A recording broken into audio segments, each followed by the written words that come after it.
दीपावली की कथा। किसी गांव में एक साहूकार रहता था। उसकी बेटी हर दिन पीपल के पेड़ पर जल चढ़ाने के लिए जाती थी। जिस पीपल के पेड़ पर वह जल चढ़ाती थी, उस पेड़ पर माँ लक्ष्मी जी वास करती थी। एक दिन लक्ष्मी जी ने साहूकार की बेटी से कहा कि क्या आप मेरी सहेली बनोगी?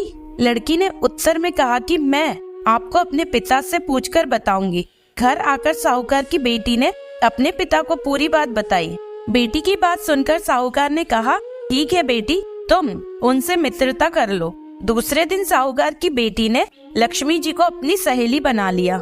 इस प्रकार दोनों की बात शुरू हो गई और उनकी मित्रता गहरी होती चली गई। एक दिन लक्ष्मी जी अपनी सहेली को अपने घर ले आईं। लक्ष्मी जी ने अपने घर में अपनी सखी का खूब आदर किया। उसे सोने की थाली में पकवान परोसे और सोने की चौकी पर ही भोजन कराया।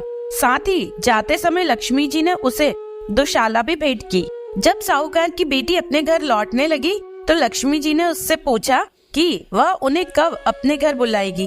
साहूकार की बेटी ने लक्ष्मी जी को अपने घर बुला लिया, लेकिन आर्थिक स्थिति ठीक न होने के कारण वह इस असमंजस में थी कि क्या वह अपनी सखी का स्वागत अच्छे से कर पाएगी। साहूकार अपनी बेटी की मनोदशा को समझ गया।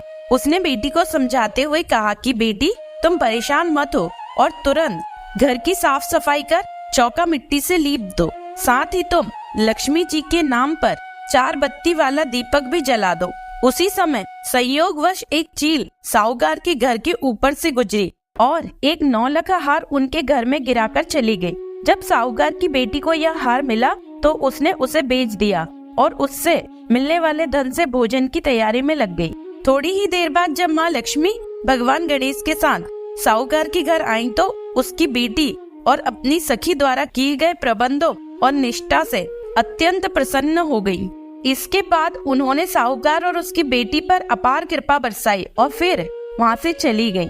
लक्ष्मी जी के जाने के बाद भी उनके घर में फिर कभी भी किसी चीज की कमी नहीं हुई। हे माँ लक्ष्मी, जैसे आप साहूकार और उनकी बेटी पर प्रसन्न हुई, वैसे ही हम सब पर भी प्रसन्न होकर अपनी कृपा बरसाना। जय माँ लक्ष्मी। धार्मिक मान्यताओं के मुताबिक त्रेता युग में भगवान श्री राम लंकापति रावण का वध करने के बाद कार्तिक अमावस्या के दिन माता सीता और भाई लक्ष्मण के साथ अयोध्या लौटकर आए थे। प्रभु राम के अयोध्या वापस आने की खुशी में और उनके स्वागत में अयोध्या वासियों ने पूरे राज्य को दियों की रोशनी से जगमगा दिया था। कहते हैं कि उसी दिन से लोग दिए जलाकर दिवाली मनाने लगे। बता दें कि प्रभु राम पूरे 14 वर्ष के वनवास के बाद माता सीता और लक्ष्मण जी के साथ अयोध्या लौटे थे। एक अन्य कथा के अनुसार दीपावली का त्योहार माता लक्ष्मी जी के जन्मोत्सव की खुशी में मनाया जाता है। पौराणिक कथा के मुताबिक समुद्र मंथन के दौरान माँ लक्ष्मी प्रकट हुई थी। वो समय कार्तिक मास की अमावस्या का दिन ही था। कहते हैं कि तब से